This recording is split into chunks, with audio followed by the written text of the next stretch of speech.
Au nom du Père, et du Fils, et du Saint-Esprit. Amen. Aube nouvelle dans notre nuit, pour sauver son peuple, Dieu va venir. Voix qui s'élève dans nos déserts, il faut préparer la route au Seigneur. Il faut préparer la route au Seigneur. Évangile de Jésus-Christ selon saint Matthieu. En ce temps-là, Jésus disait à ses disciples, « Quel est votre avis? Si un homme possède 100 brebis et que l'une d'entre elles s'égare, ne va-t-il pas laisser les 99 autres dans la montagne pour partir à la recherche de la brebis égarée? Et s'il arrive à la retrouver, amen, je vous le dis, il se réjouit pour elle plus que pour les 99 qui ne se sont pas égarés.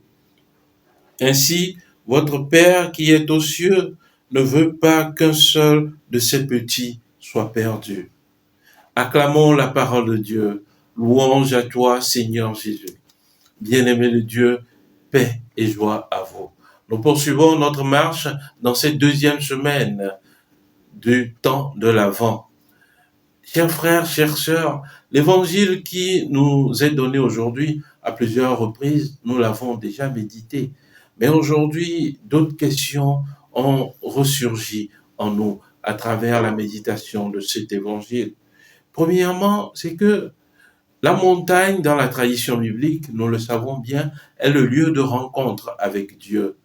Donc, cet homme qui laisse ses 99 autres brebis dans la montagne, dans d'autres traditions, on dira dans le désert, était rassuré que ces 99 brebis avaient rencontré le Seigneur.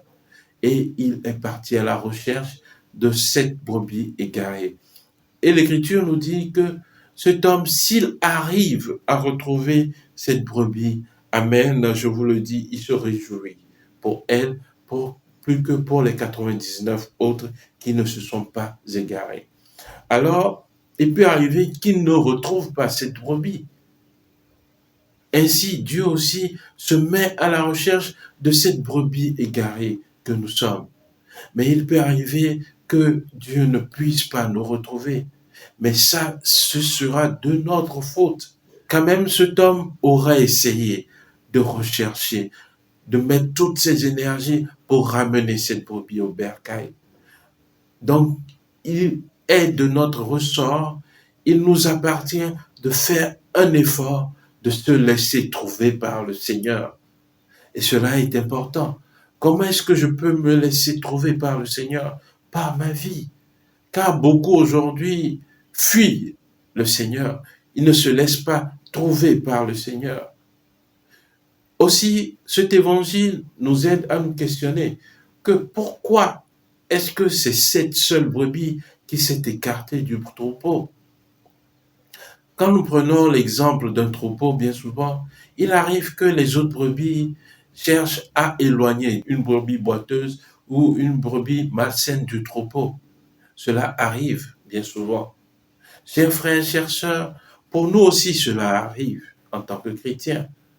Nous cherchons parfois à éloigner nos frères et sœurs, à éloigner les pauvres de nous, à éloigner les boiteux, les estropiés, les aveugles de nous, à éloigner nos frères et sœurs qui ne sont pas des brebis bien portantes de nous. Mais c'est là que le Seigneur nous appelle. Si le Seigneur est lui-même le bon berger, alors il veut que nous qui sommes faits à son image et à sa ressemblance, nous soyons aussi des bons bergers pour nos frères et sœurs. Bien-aimés de Dieu, aujourd'hui à travers la méditation de cet évangile, dans ce temps de l'Avent, Dieu veut que nous essayions par toute notre force de nous laisser trouver par lui. Et aussi de nous questionner par à notre vie de foi. Qu'est-ce que je fais pour éloigner mon frère et ma sœur de moi? Qu'est-ce que je fais pour disperser le troupeau du Seigneur et de rectifier le tir? Que Jésus qui vient dans notre crèche intérieure ait à trouver une crèche disposée à le recevoir. Que Dieu Tout-Puissant nous accorde les grâces dont nous avons besoin pour accueillir le Christ. Prions le Seigneur. Seigneur Dieu, tu as manifesté jusqu'aux extrémités de la terre celui qui apporte ton salut. Nous t'en prions, accorde-nous d'attendre dans la joie le jour glorieux de sa naissance. Lui qui vit et règne avec toi dans l'unité du Saint-Esprit, Dieu pour les siècles des siècles. Amen. Et que Dieu Tout-Puissant vous bénisse, le Père et le Fils et le Saint-Esprit. Amen. Excellente journée de prière et de travail et que les bontés de Dieu demeurent toujours avec vous. Amen.